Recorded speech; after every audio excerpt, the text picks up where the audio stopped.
हमारे ब्रज की दो सखियां यमुना जल भरने गई तो दोनों सत्संग करती थी आपस में। दोनों आपस में कहे, बोले भैया हमने कन्हैया की कथा तो बहुत सुनी लेकिन कन्हैया कभी देखे नहीं है। दूसरी बोली, अरे कन्हैया पता कहाँ रहे? बोले कहाँ रहे? वो संतन के पास रहे कन्हैया। अच्छा, बोले कहाँ पे? वो संतन के संग झोली रहे ना, वह झोली में बैठो रहे अंदर कन्हैया। अच्छा, कब मिलेगो हमें, कब दर्शन देगो झोली से निकल के? तभी एक संत वहां पर आकर के यमुना किनारे बैठे। उन्होंने अपना झोली कमंडल सब उतार के वहां रख दिया और स्वयं यमुना जी में स्नान करने चले गए। अब तो दोनों सखी बोले भैया या की कमंडल या की झोली में जरूर कन्हैया बैठे होंगे, चल चल के दर्शन करें। बोले कहीं संत निकल के नहीं आ जाए। बोले अरे जितने में आवेगो इतने तो हम देख के वाकू भाग जाएंगे।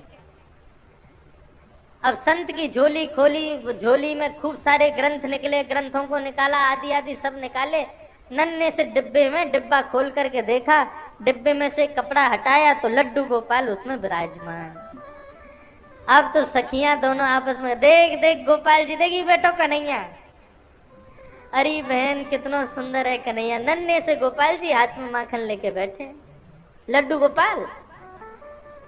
बोले सुन सुन, डिब्बा में बैठे, जल्दी बाहर निकाल। अब जैसे ही बाहर निकाले तो दूसरी सखी बोली, देख कन्हैया डिब्बा में बैठे बैठे उनके हाथ पांव कैसे सिकुड़ गए हैं।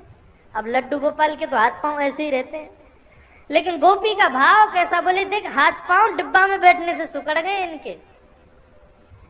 चल मेरे पास मक्खन रखो, इन्हें मक्खन से मालिश करके इनके हाथ पावन को सीधो कर दूं। अब तो मक्खन से जैसे ही मालिश करनी शुरू करी, करते करते करते करते लड्डू गोपाल भगवान खड़े हो गए, पैर भी सीधे हो गए, हाथ भी सीधे हो गए, कन्हैया खड़े हो गए। जैसे ही खड़े हुए इतने में संत आए, और संत जैसे ही आए तुरंत कन्हैया को रख करके डिब्बे में भागी वहां से। संत ने आकर के देखा तो लड्डू गोपाल, जो कि लड्डू गोपाल के रूप में थे, वो खड़े हो गए हैं। संत ने तो कहा कि अब उन सखी रुकती तो उनको प्रणाम करता, वो तो चली गई। प्रभु आज आपने बड़ी कृपा करी, आपने ऐसा चमत्कार दिखाया, आज ऐसे स्वरूप में दर्शन दिए। साष्टांग दंडवत करके जैसे चरण स्पर्श किए, संत का स्पर्श करते ही लड्डू गोपाल फिर से लड्डू गोपाल बन गए।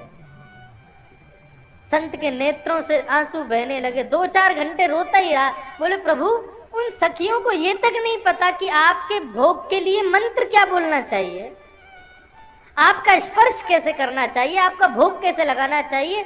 ऐसी अबोध उन सखियों के भाव से आप सीधे हो गए, और मैं जिसने आपकी प्राप्ति के लिए घर छोड़ा, परिवार छोड़ा, सब कुछ छोड़ के सन्यासी बना, मेरे स्पर्श करते ही आप फिर से लड्डू गोपाल बन गए। क्यों?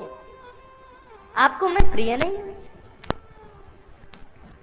भगवान बोले अब तो बोलना ही पड़ेगा। तुरंत गोपाल जी बोलने लगे, बोले देखो हम आपके पास रहते हैं क्योंकि आप भाव से हमारी सेवा करते हो, लेकिन आप सदैव हमको मूर्ति मानते हो। उन सखियों ने हमको मूर्ति नहीं माना, इसलिए हम खड़े हो गए। ये मूर्ति भाव अपने हृदय से निकाल दो, हम सदैव आपसे भी बात करेंगे। भागवत में आदि ग्रंथों में कितनी जगह कहा गया है कि अपने घर में अविराजित अपने लड्डू गोपाल को कभी मूर्ति नहीं समझना चाहिए, वो साक्षात ठाकुर जी।